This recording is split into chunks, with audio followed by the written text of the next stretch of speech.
Hey God, you know I'm up. I'm not a king, so I think it's not fair for the people to be here hoping that you come. I know some probably thinking I wrote them a choice. They don't believe in us. As I really die war, we need help, hoping that you could come and save us. Trust on us. This a new journey being led by the angels. Putting God first, God bless no angles. Getting the hate, but still win all love. Us I let the hidden lines come through with labels, holding Bibles.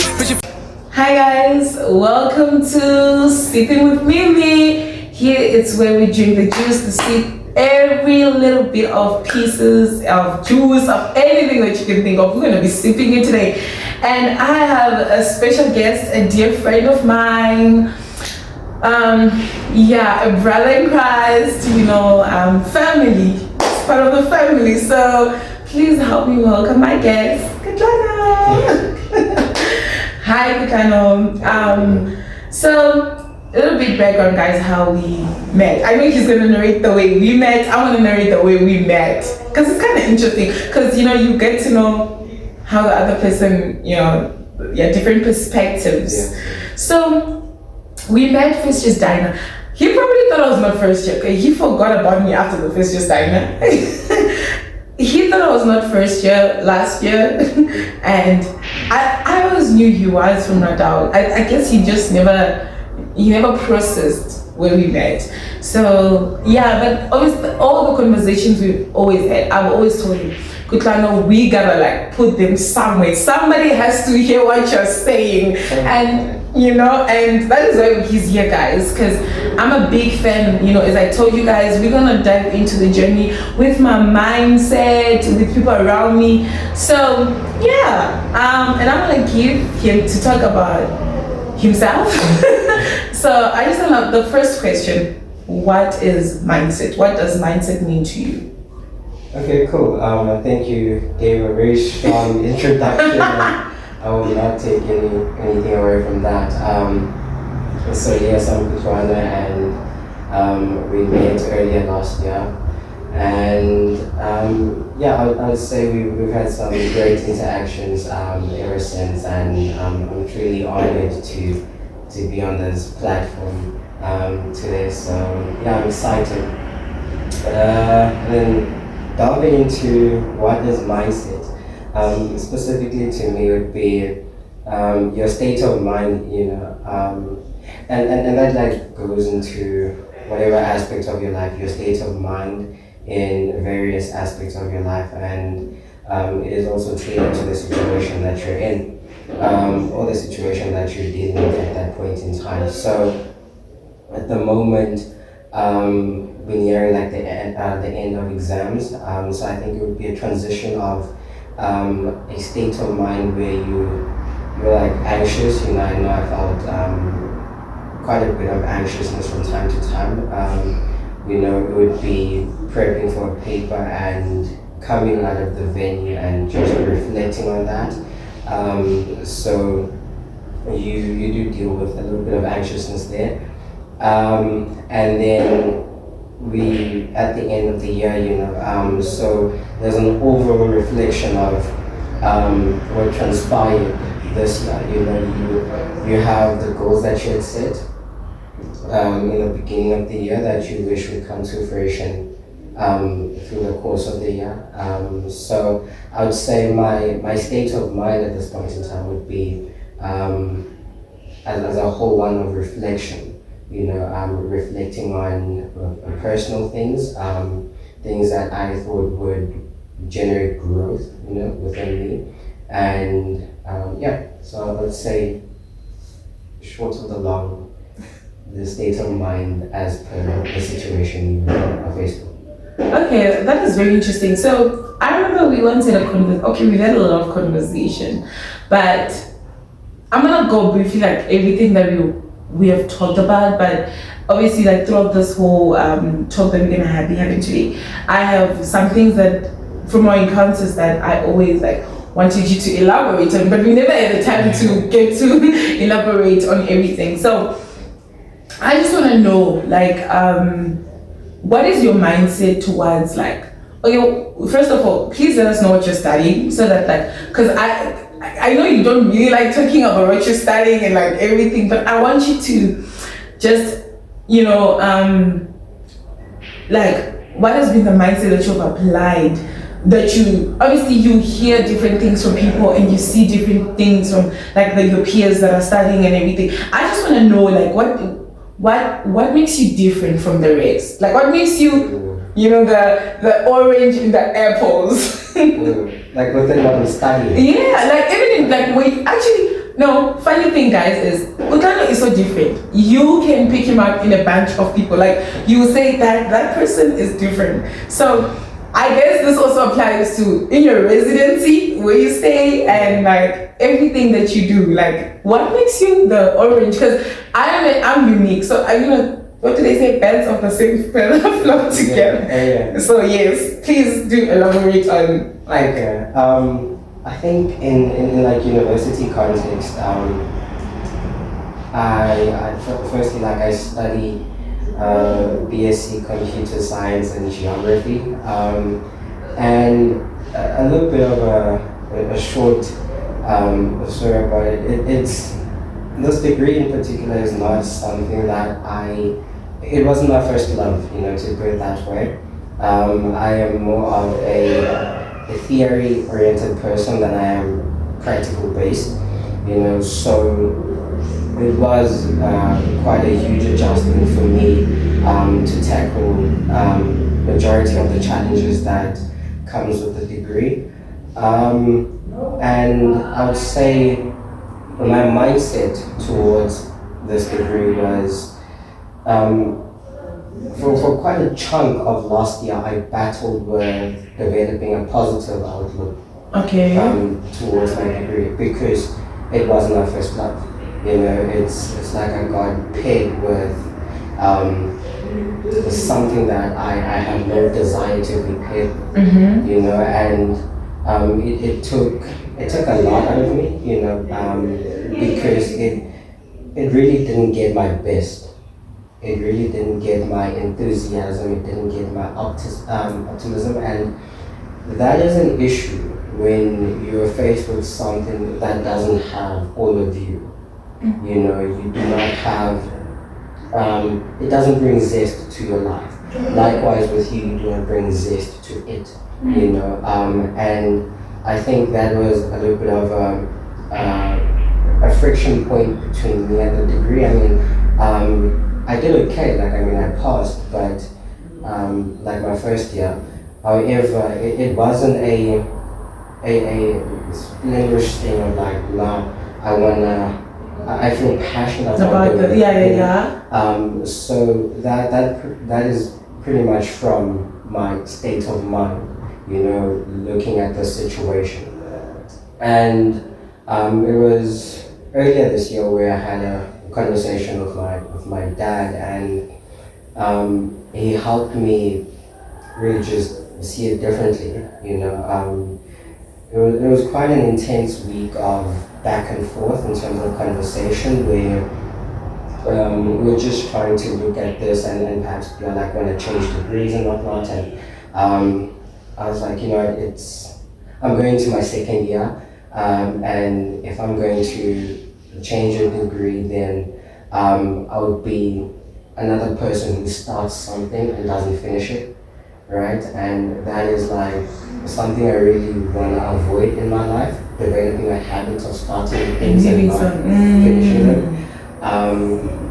And I was like, I'll give it a shot, so I gave it a shot, and am I learning to love this, what was initially an undesirable partner in my life? I am, I am learning to see the beauty in the chaos, and I think, look, I wouldn't really encourage people to fall in love with things they initially deem undesirable, but I'd say be patient, because it's similar to the cliche of like a diamond. Initially it doesn't look desirable, but with continuous pressure and the intensity that it goes through, then you have this beautiful rock, So I think likewise with my degree and my relationship with it, you have a continuous refining that is happening, and the more I invest in it, the more of its beauty that I see. So yeah, let's say that's what I like. And I think that's what separates me from the rest. But that is like on a subjective level, like to me, I'm not sure if like say another person named Tom, what his story would be, but I definitely know how it is to not have a first love and learning to love what is second best. You understand? So I think that's that, learning to love.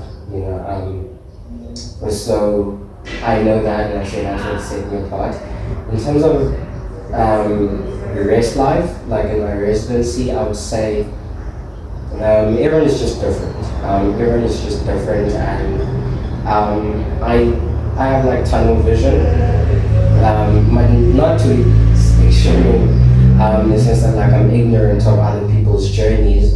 But I think of mine as I low-key have a setback, which is the degree that, as I said, I'm learning to love, where other people, general population, are doing what they want to do, and because they're doing what they want to do, therefore they should excel. At least that's how I see it, right? Wow, yeah.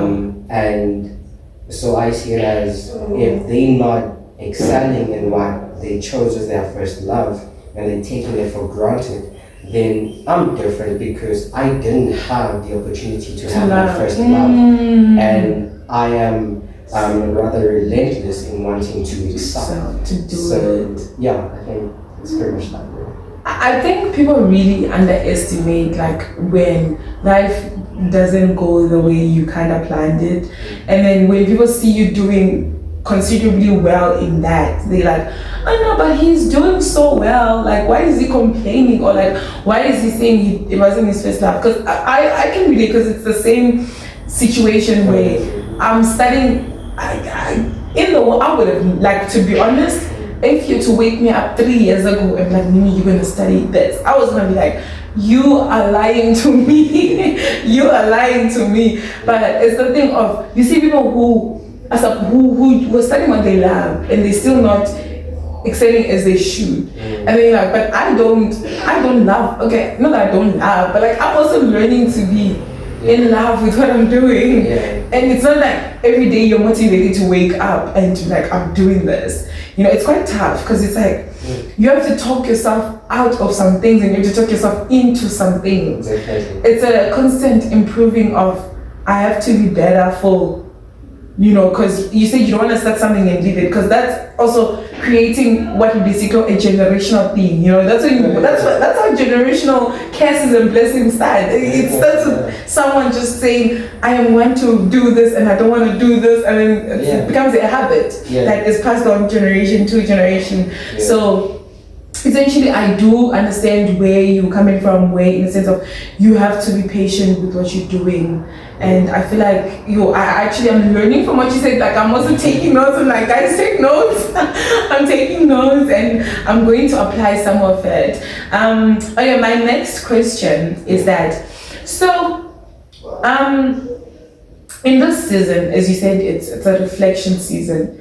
What do you think you could have done better since you're reflecting? Because obviously you didn't start reflecting today, right? Yeah. Okay, that's good. So I want to know, like, okay, first of all, I want to know where you are spiritually in your reflection before we can go into the natural side of reflection. So what has God taught you this season, and what are you taking from it as you're reflecting? That I'm enough. Really, writing like that I am enough. You go through so much, and I think like my objectives for this year were not solely like academic directed, so you have other things, you definitely want to feel happier, more joyful. You want to feel more energized, throughout the year. You want to feel like you have a sense of purpose that is outside of academics, You know, you definitely want to excel. You definitely want to have healthier relationships.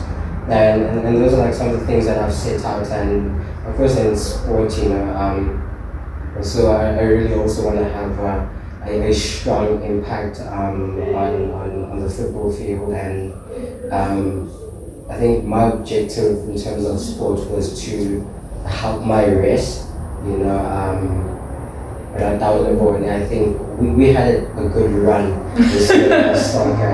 We had a decent run, one that we didn't have for the longest time. Yeah, exactly. So I think it was fairly decent, and so like you take account of that in the beginning of the year, and you see how you can achieve that, and of course, we're human, we go through the moments, and some of those objectives, they may feel like they are rather, you'd be like overreaching, you know, to some extent, and also when I say like having healthier relationships, like then like defining healthy, and I think it's one way you both work where that relationship produces fruit for the both of you. If any relationship for that matter does not produce fruit for the both of you, it's not one to have at all, right? And also the kind of fruit that it bears. It's one thing to not produce fruit. It's one thing, and it's another thing also to produce bad fruit. You know, so it like, and also sometimes when you say for example peach. Right, you have this tree that produces fruit, peach, and you're expecting good, healthy peaches, right? Instead, when you take a bite, it's full of worms, right? It's rotten. But outside it looks. But outside it looks good, you know, and that's some of the relationships that we have. So I wanted to avoid that. I wanted my relationship in all its aspects to be a good fruit producing environment, you know. So yeah, it's pretty much that, and of course life happens. Some friendships are different than others, and but I tend to want to do better in my friendships, you know, to achieve that, because what I learned to appreciate is my objective towards that friendship is different from the other person's objective. Okay, exactly. My outlook of that friendship is totally different to theirs. We may come be like, hey, yo, we need to spend more time together, we need to communicate more. But if they do not see it, the same perspective. Exactly. It doesn't matter what you do. Wow. You will not achieve anything. And that's frustrating to you. Because you're like, can you see the vision that I'm putting out there? But then now, when you're like, can you see the vision? You do not want to force your vision onto the next person. You get what I mean? And sometimes, so like, instead of me doing that with the next person, I'll then feel bad, and I feel like, oh my goodness, I'm not doing enough. You know, am I not enough? Am I missing something? Am I? It's all these questions, you know, these self-doubting questions that we face from within, and you have God then in this point of reflection. The reflection for me happens, I don't just leave it for the end of the year, though a lot of it happens at the end of the year. And throughout the year, then I would just reflect. I mean, if I set a goal in Feb, I'll reflect in March. Okay. Like, where am I with this? You know, and God will tell me that you are enough. And that is something that I've learned now in the latter part of the year, compared to the beginning, that you are enough, just the way you are. And one thing about you is that you're not ignorant. And it's like, it's so cool to have God tell you all those things, like nobody can dispute it. Like, you're not ignorant. You know, it is like, I mean, generally we have this idea that God will tell you that, you know, I'm not enough, and God will be like, no, you are enough. But then God to actually co-sign what you already know. Like, God to be like, I know you're not ignorant, and you know that too. You know, like, and he just puts a seal on it. Yeah, it's like, we both know you're not ignorant, and to have God be like, I know you're not ignorant. That is so cool because it's like this idea that I have of myself and this feeling is actually valid. So it's almost like he puts a seed in there, and then it's like that seed comes from me. It has a stamp. It has him on it. Ooh, and then, that's powerful. And then like it blossoms from within, and then you believe it. Then you be like, man, I put that seed in there. I know it. Like it was my name on there. Yeah, exactly. And you know that I put in there, so it's true. So but believe it. I know you believe it, so just roll with it. And I think that I don't know why I just went gangster, but that's how God and I have like conversation. It's so real. It's so real. Like sometimes you tell me like you're being dumb. You see,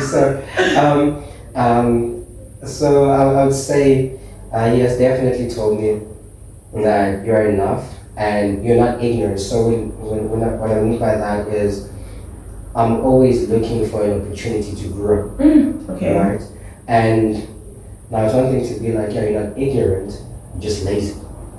Ooh. So I think that's like I'm looking for opportunities to grow, but having to apply that. Sometimes then laziness gets into play and disrupts the whole thing.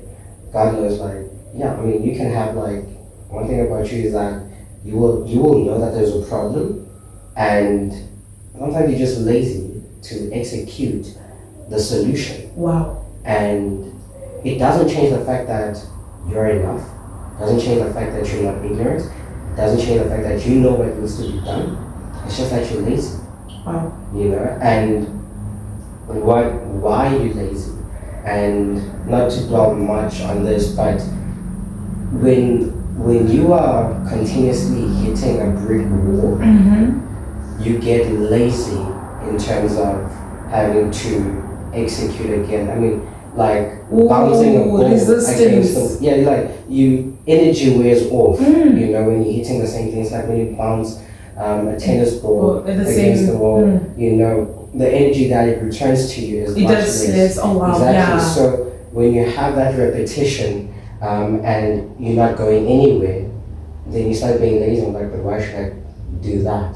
It's like, oh, it's lazy. But laziness is, I would say, in my instance, stems from not being able to go through. Yeah. So, but that's pretty much the answer. Do you see now why I had to get you here? Oh my God. Guys, he's so busy. Like, people think I'm busy. They should look at your schedule. You're busier than me. Like, that's crazy. It's just I look busy, but I'm never okay. I am busy, but not that busy. I think what you just said, I would like to go on the friendship part because like I'm actually okay. I have a lot of things I'm gonna ask you. My mind is so like but yeah, I'm gonna try to remember my notes and everything. Okay.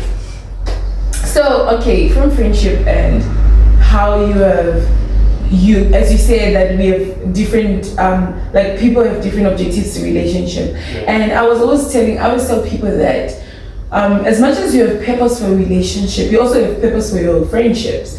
Like I was telling them, do you know that your destiny, the moment you say you're a friend to someone, you have to be intentional about how you move with that friendship, because now everything you do is tied to that friendship. Like absolutely, yeah. Everything, I need to say you are an average of the people you hang out with, even the people you should surround yourself with. It's like you have to be intentional. So I want to ask, like, for me, if someone were to ask me, do you have a criteria on how you select your friends? I kind of do have a criteria. So I want to ask you, do you have a criteria for? Absolutely, and I think everyone should have a criteria. I think everyone should have a criteria. It's good that you have a criteria. And that for some reason I meet the criteria. But generally, people have what vibes with them and what doesn't vibe with them, right? But now, I think when I was younger, like when we were younger, it was generally easier to mingle with people and then just call that person a friend. That's true. By the mere fact that you met each other at the playground and it was fun. And then it's fun. But then now it's different. Now you like be more intentional about it, and this is me being more intentional about the people I call friends. You know, it goes back to what I mentioned about fruit. You know, the criteria is like one before we go into the whole religion part. You know, I mean, I get people's backgrounds and their journeys. So look at the person first. You know, look at the person first. Their character is important. You know, because I need to love a person's character before I can call them a friend. There has to be something about their character that attracts me, that captivates me. You know, and you have to be really intentional in observing a person. You know, so I have to spend time with you, and it doesn't mean that like going out for dinners and stuff like that, but just seeing you and how you like operate is what's needed for me to get a sense of your character. And when your characteristics match with what's on my character, like my criteria, then we have something good. But basically, I would say you can't be a person who has no desire to be a farmer. Ooh. And then want to be my friend.